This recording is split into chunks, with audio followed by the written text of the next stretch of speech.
Hello everyone, welcome back to my channel. Today the video will be from a different location for a change, since I don't show you too many streets in Szczecin.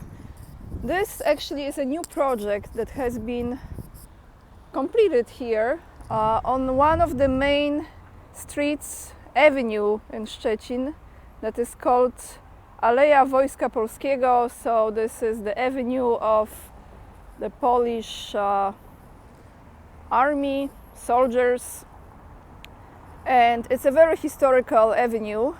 It takes us through a big part of Szczecin, very beautiful avenue. So guys, today what I have the latest info about the visit of Ursula the Witch in Poland. And why did she come to Poland? Because we had the European Economic Congress in Katowice. Katowice is a city, a large city in the south of Poland. And what I will be giving you today is some words from Ursula von der Leyen, you know I call her the witch, Ursula the Witch speech that she gave at that European Economic Congress in Katowice. I've watched the entire speech. It was kind of hard to watch because her energy is just so off, and you know she's the witch. So it wasn't a pleasant experience, but I really wanted to hear what she had to say, and I picked up some of her statements that I will be reading to you in a second. And then I have a very interesting article about Poland and European Union, so I'm gonna read you this. I really hope that the noise behind me coming from the cars is not too much for you, but this is the price you pay for having a different view. So guys, let's start with Katowice. You know, Katowice is the region that was really affected by the liquidation of many companies. You know, we had this roundtable negotiations in 1989, and after that we had this reform here. Something of kind of similar nature what took place in the Soviet Union, let's put this way, and a lot of companies have been closed, people lost their jobs. Meanwhile, some politicians and some other people became oligarchs and very wealthy because they had access to being part of selling those companies, right, and those assets. And especially in Katowice, I have this information here, since Ursula the Witch started her speech with how beautifully the city of Katowice has recovered. The liquidation of the Katowice mine was decided in March 1999. So Katowice had one of the largest mines in Poland in 1999, so just 2 years after roundtable negotiations. That was decided in July 1999. The mine was closed after, are you ready, 176 years of operation. So in spite of 2 world wars, World War I, World War II, that mine was still operating in Katowice, but after the roundtable negotiations, no longer. So 176 years of operation was finished. During this period, over 120 million tons of coal were mined. Yep, during this 176 years. In 2001, 86 surface facilities were liquidated. So that's how it looked like in Poland. I'm sure many of you can relate. I think Perestroika was kind of similar vibe, wasn't it, with Gorbachev? You know, again, I'm not an expert, but you can connect some dots and relate to it. Now, Ursula the Witch, what did she say? Let me actually move over here for a change. So she went on stage and she started with saying how Katowice has beautifully recovered and how it's such a hub for the startups now and other projects, etc., etc. And I will attach the link to her speech down below this video so you can watch it yourself, listen if it's not too painful. But let's talk about key points. Dear friends, whether we like it or not, we are in an era of rearmament and Europe cannot be left behind and it cannot leave it to others. So Ursula went on saying in a big part of her speech how important it is for Europe to produce the armaments. Now let's continue. So the first task is the urgent need to rebuild, replenish and transform member states' armed forces.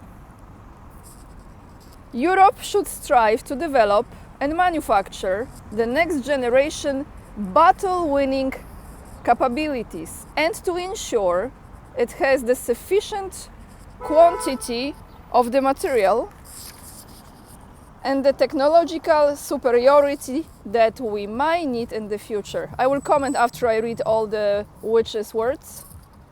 That means to recharge our defense capability in the next 5 years.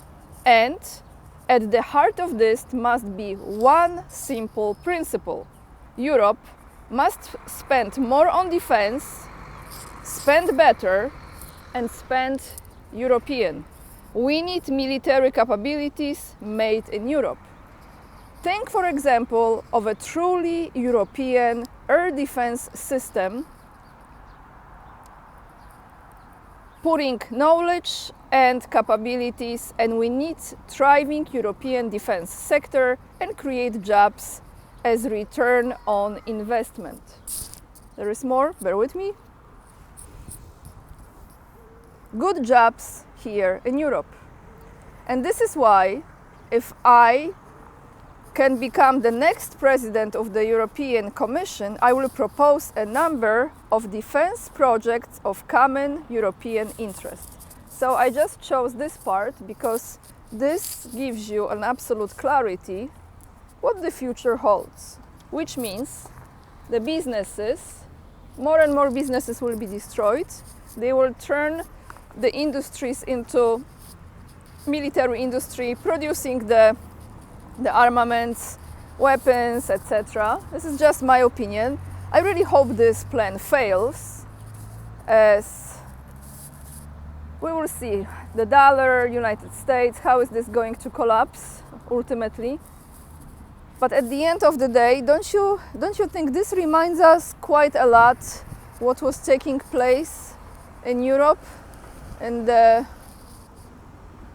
1935, 36, 37, 38, 39? I'm just saying, I don't know, the history again, the same story. 5 years, she's saying, huh? And how this makes sense? Can I just ask you here? I don't remember the name of that factory in Germany that was producing, I believe, the air defense systems, right? Wasn't it? And it just went through this huge fire recently and it was completely destroyed, meaning that they cannot produce this in Germany anymore, but they will be able to order more expensive product from the United States. I forgot the name of this factory. I might put down below the video. It was very recent actually. So what is she saying? Like, are they really investing in Europe, or they are burning this in Europe and then they order from United States? Or maybe they have to burn it first. I hope you're following my way of thinking. They have to burn it first, so then they can order from somewhere else, and then meantime they can create another project. So they put different people in this project, they spend more money on this project, and then they create it here. I hope you understand what I'm trying to say, because I know there was just a factory in Germany that was on a huge fire. It was, I think, outside of Berlin, in Berlin area. So anyway, guys, this is what she said, and I don't know what is the chance for her to become the next president of the European Commission. We will see. if the witch will continue with her presence. But what I have here also is this article. Let me find it for you. This article I came across this morning by the way, sorry, before I find you this article, so you know what happened yesterday? Of course, Polish farmers went to Katowice, and they are not showing this on media, really, and they protested over there, showing Ursula, what they think about Ursula and European Union. So we had some Polish farmers with some statements and protests, but of course, who really cares besides the farmers, because Tusk went on with his story as he always does, Green Deal, etc., and of course security, safety, military, yada. Change the view again so you don't get bored. And let me read you. This is pretty long article, but I hope you bear with me. The link will be attached down below this video in the description box. EU rewards Poland for changing course. This is the title. So I clicked on it, and mind you, this is written by, I think, several German newspapers, daily reports. It's a combination of it. Let's just wait for this car to pass.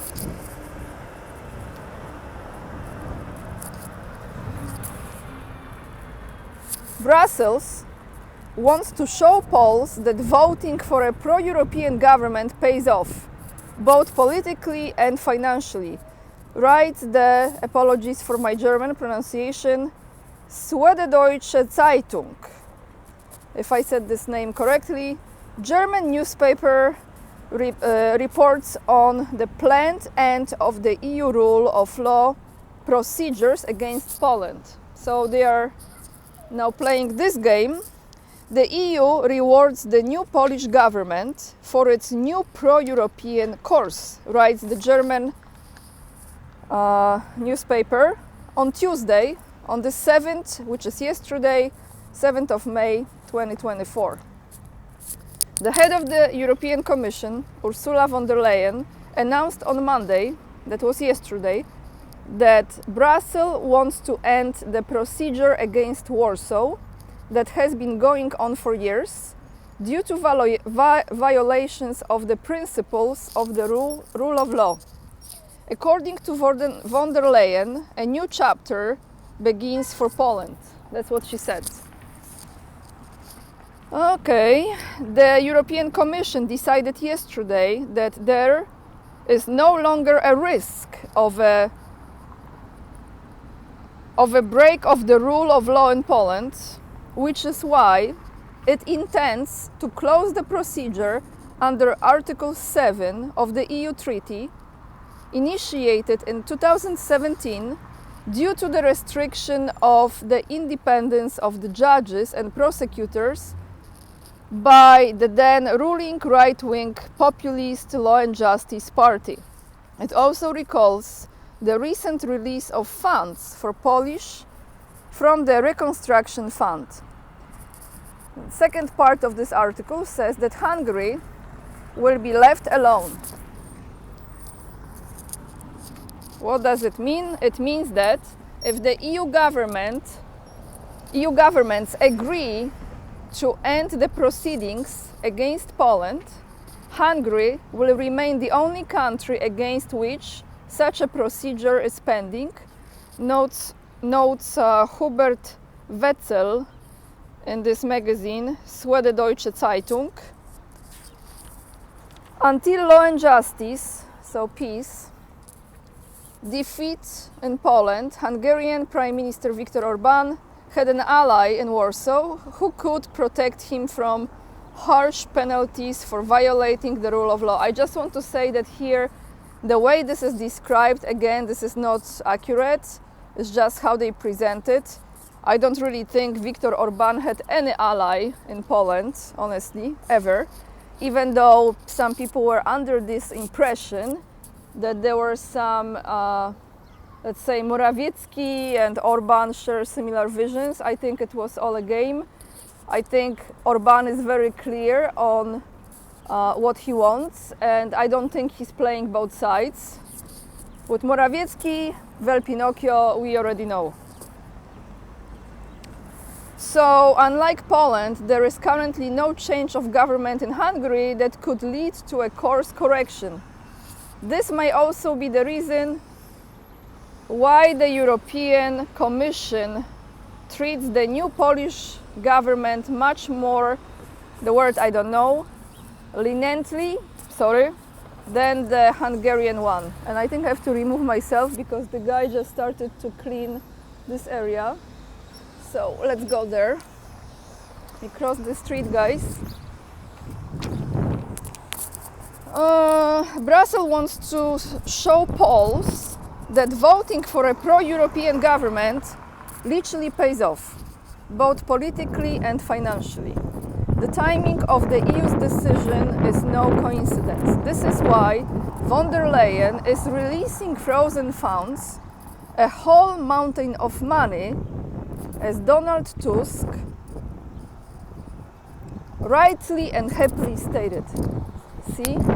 So Tusk said a whole mountain of money. I just wonder, with this whole mountain of money, if we are ever going to see it, or it will just poof like that Nord Stream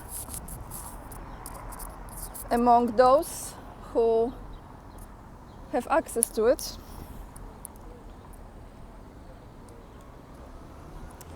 So what he stated, yes, a whole mountain of money, even though some of the laws intended to guarantee the rule of law in the future have not yet been passed by Parliament. The fact that the decision to officially end the Article 7 procedure was announced in Brussels just a few weeks before its European elections, by the way, it's coming in June, is no coincidence. In the case of Budapest, the European Commission demands that all reforms necessary to unblock the funds should not only be announced but actually adopted and implemented. In Hungary, this unequal treatment is criticized and seen as proof that the European Commission is intimidating the right-wing government for political reasons. So guys, what I think about it? I think that first and foremost, since we have those European Commission elections going on in June, the topic here about pulling Poland into this conflict with Ukraine is kind of a little bit on the side at this moment. So now they are focusing on other aspects, so the future of Poland in European Union, etc., etc. And even though they talk about this militarization, the pressure on this conflict, it's a little bit less, I would say. But in June, after all is done, I think what's gonna happen ultimately is they're gonna return to this narrative, and I will not be surprised when they will speed up this process, because the certain people will be already put in the position in the European Commission. They will get their safe spot, they will secure their monetary gains with this money, the mountain of money, as our new/old Prime Minister Tusk said, will be probably released, however it's gonna go. And after that, once again, the bleep will hit the fan. But I will end this video here, since it's getting pretty noisy there, and I don't really feel comfortable recording in areas like this. It's a lot of distraction, guys. Make sure to check out the links down below this video. Subscribe, like, share, comment. I read all your comments. I have one comment for today, but I'm gonna save it for tomorrow when I'm in different location to read it to you. Thank you so much for supporting my work and my channel. You have all the other links, locals, Instagram, PayPal, mailing list, also the fundraiser down below this video. Lots of love, and remember, we are the leading edge and we are saving humanity. Have a great day, guys, and I hope the video was not too noisy behind me. Bye everyone.